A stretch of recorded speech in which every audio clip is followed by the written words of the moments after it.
This is Eagle Owl, and today I'll go over training camp day 4. Jalen Hurts continue to cook. Quez Watkins called himself elite, and we're gonna talk about what Haason Reddick had to say regarding his contract. But let's get straight into it.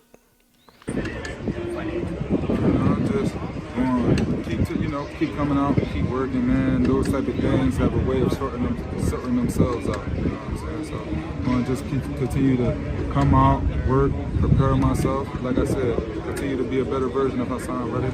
Continue to be a great teammate. Go out here, work hard for the guys, and let those things sort themselves out. Are you underpaid? Say it again. Are you underpaid? Man, I ain't going to say here. I mean, like I said, y'all see it. Y'all know what's going on. Like I said, I'm worried about being the best version of myself and letting everything else sort itself out. True. Haason, Nolan Smith's been compared.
All right, so let's just get into it. Haason Reddick, he was asked about his contract. As we know, or I'm not sure that we know this, is that Haason Reddick is playing like a top tier edge rusher, but he's getting paid like he's a mid tier edge rusher. I think he's the 16th highest paid edge rusher. That showed that Howie Roseman really got him for a hometown discount, but Haason Reddick showed up so much. Should he be compensated for his work? Absolutely. But I'm not sure why the media is trying to stir this up. Haason Reddick, he will be paid. I don't think Howie Roseman is going to leave him to dry. The only way I see that happening is like we just let him play out his contract and let him move on. Is Nolan Smith just being that guy? But Haason Reddick is 27. Some of these edge rushers play at a high level up into their 30s. So I see him getting paid. I see him getting some type of pay raise, in my opinion. Will he be paid like the number 1, number 2 edge rusher? Probably not. But I think Howie Roseman will treat his guys right. Howie Roseman, Jeffrey Lurie, they don't just leave their best players unpaid. Ask Jalen Hurts. People thought we was going to lowball Jalen Hurts, and that did not happen. We're not the Dallas Cowboys. We actually pay our players for playing at a high level. And that's why he's saying the time will come. But don't try to stir something up. We're going into a season.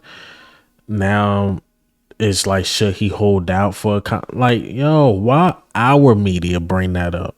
Why our media bring that up? He know he will be paid. It's going to come.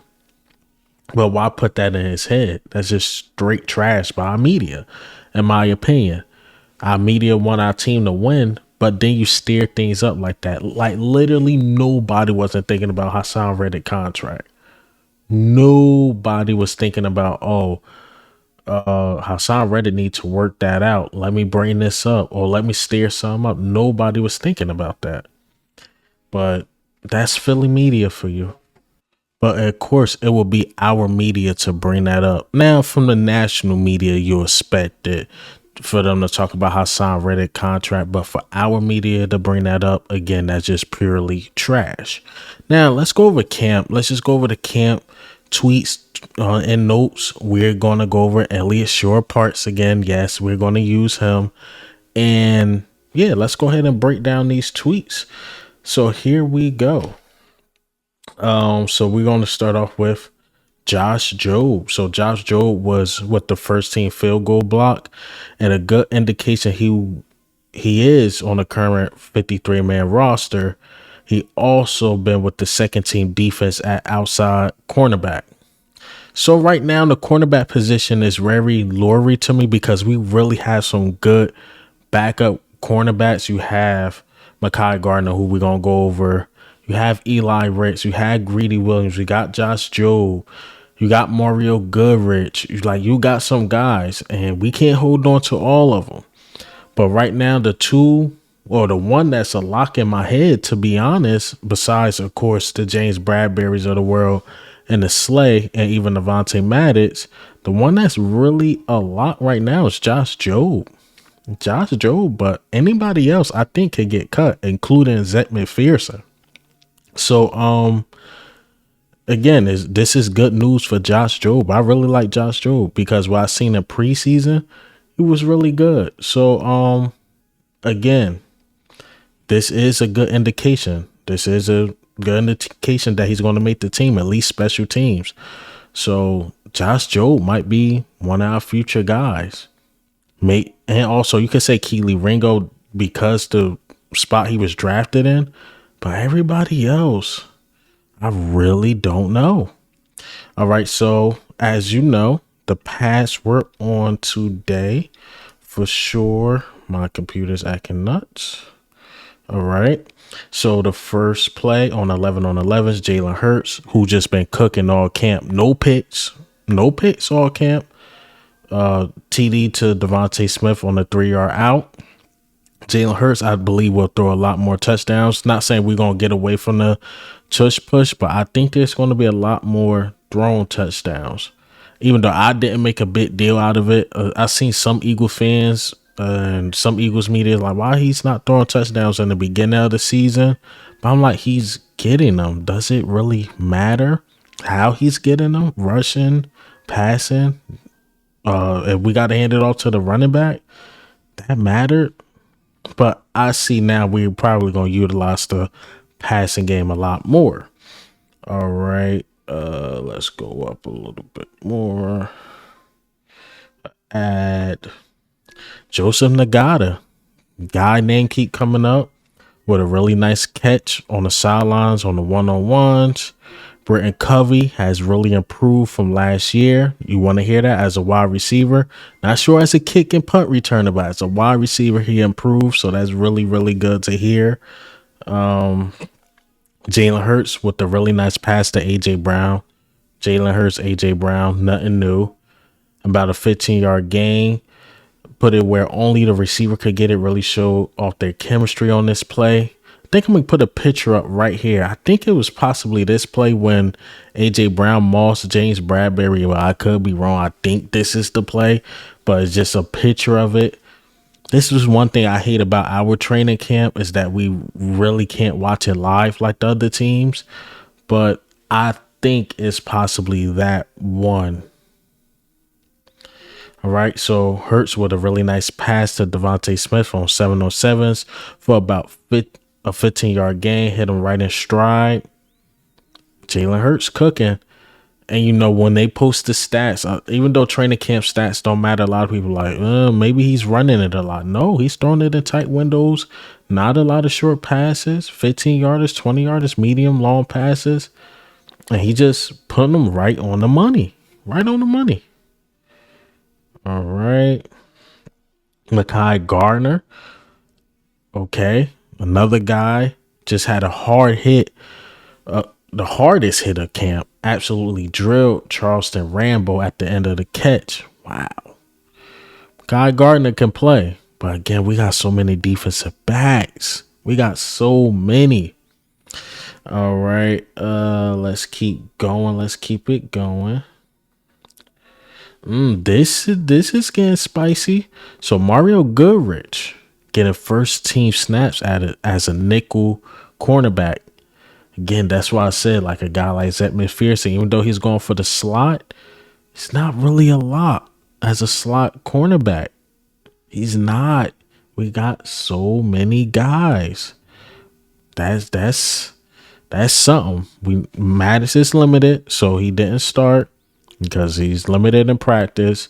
But they put Mario Goodrich right there. All right, so it say Jalen Hurts on the run finds Devontae Smith for about 20 yards down the field. Led him perfectly over the middle to the sideline. Wow. Jalen Hurts cooking, rolling out, throwing 20 plus. Man. All right, Jalen Hurts with the perfect 40 plus yarder. Touchdown pass to A.J. Brown over the middle, beats Bradbury. Oh, I got the picture wrong, so I think this is possibly it. But 40 plus yarder touchdown to A.J. Brown. Year 2 together. It's going to get dangerous. It's going to get dangerous, man. All right, we're going to keep it going. Let's keep it going. Another ad. So Marcus Mariota, another bad day. So he was intercepted by Kayvon Wallace over the middle.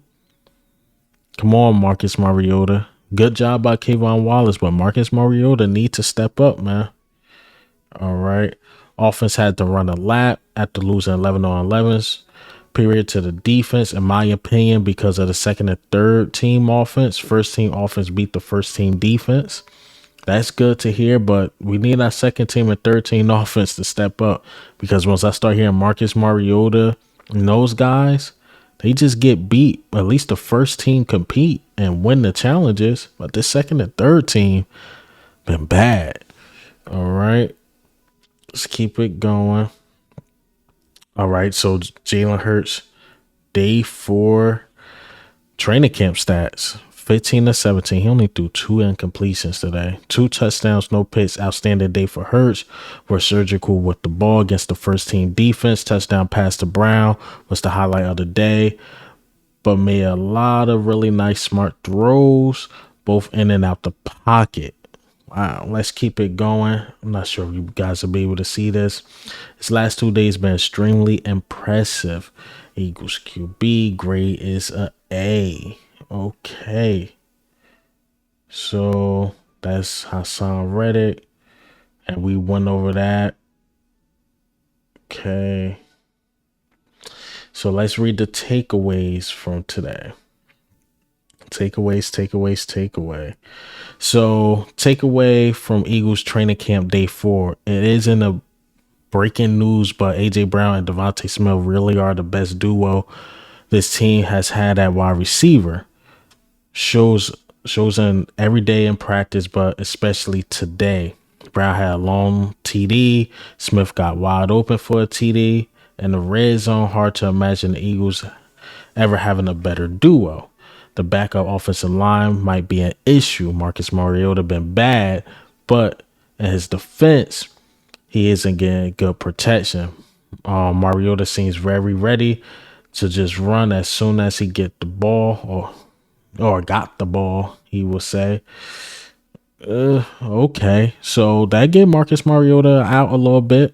We've seen quarterbacks with bad O-lines. A quarterback with a bad O-line, more than likely he's going to struggle. So cut him a little slack, but we need to beat that up, because our offensive line, second, third team is usually always good, and that's not good. Our backups are not doing that well. So Mario Goodrich getting first team reps as nickel is very interesting. He could be working his way onto the 53-man roster. I totally agree. The only backup cornerback I see right now that's a lock is Josh Jobe. Everybody else is up for grabs. So another day with no noticeable positive plays from either Dean or Murrow. Kristen Ellis got first team reps at linebacker today next to Dean, who is still getting all the first team reps. So when I read this, good news is Dean is getting the first team reps, so more than likely he's going to start. Murrow is struggling, so it looked like it's going to be Dean and Kristen Ellis. But the bad thing about this is that Dean is not standing out. And if he's not standing out in practice, it can be a sign that, he might be just a good linebacker going into the season, whereas though we need him to be above average. But we will see. We will definitely see how this go. Elliott Short Parts, sometimes he haven't been the best reporter on certain things as Jalen Hurts a year ago. So I just gotta wait and see. That's one of those things with Dean. I gotta wait and see because one report tell me Dean is looking good, then the next one tell me he's okay. So I really don't know. So I say Joseph Nagata and Britton Covey has been looking like the best wide receivers in my opinion behind the starting three. So Zacchaeus not looking too good, so he can be a surprise cut, like I said in my last video. So that's all the notes today. I know sometimes it cuts off on my screen. Sorry about that. Let's see. Yeah, that's it. Now it gets to baseball and all that good stuff. All right, so that is the notes for the day. I also want to talk about this right here. I'm gonna put it right here because Elliott Short Parts says this is what I mean when it's just tweets from different reporters. So Tim McMahon is put this out about Kenneth Gamewell. How Kenneth Gamewell was the guy today. Like he looked good, he made strides, and Tim McManus was making a point like, man, the Eagles got Gainwell, Swift, Penny, Boston Scott, like all these dudes, Sermon, they can just all make a play one day. One day you think, oh, he might be the number one. Then the next day he might be the number one. Then this guy might be the number one. So we got a good problem at running back because running backs, all of them can be good. And that's bad when you got that as quarterback because quarterback, you want just your set established guy. But running back, we got a good problem. But it's going to be hard for us to keep 5 running backs unless one of them is just strictly special teams. But I just don't see us keeping 5 running backs. And I keep saying the odd man out might be Boston Scott. But again, I could be totally wrong.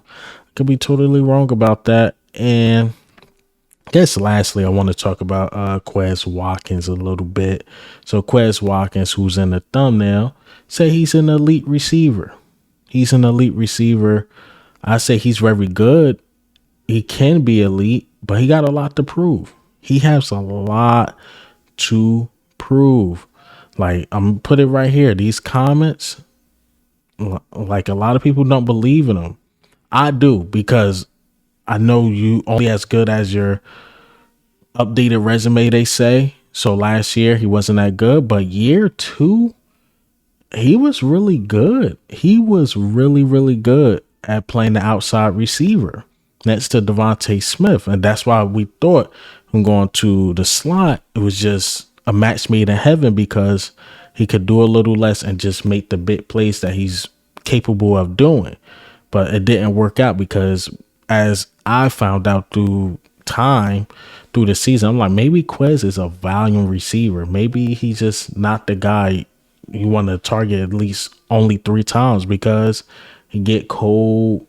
Maybe bad drops come here and there. He needs like 10 to 11 targets his way. But fortunately, you got Goddard, you got Smitty, you got AJ Brown. You're just not going to get that many targets. And you got a dynamic running back now who can catch too, and Swift. So we just need him to make the big catches at the time. But if he's working on just establishing himself, I think he can. I think he can really be a really good elite receiver. He got the speed. To me, he got the talent. Had a couple drops here and there, but he will get it together, man. He would definitely get it together. So I think he's going to prove a lot of people wrong, in my opinion. But sorry about the late video. A lot of things to do, but thank you guys, whoever's up watching this on a Monday night. But this is Eagle Al. I'm up.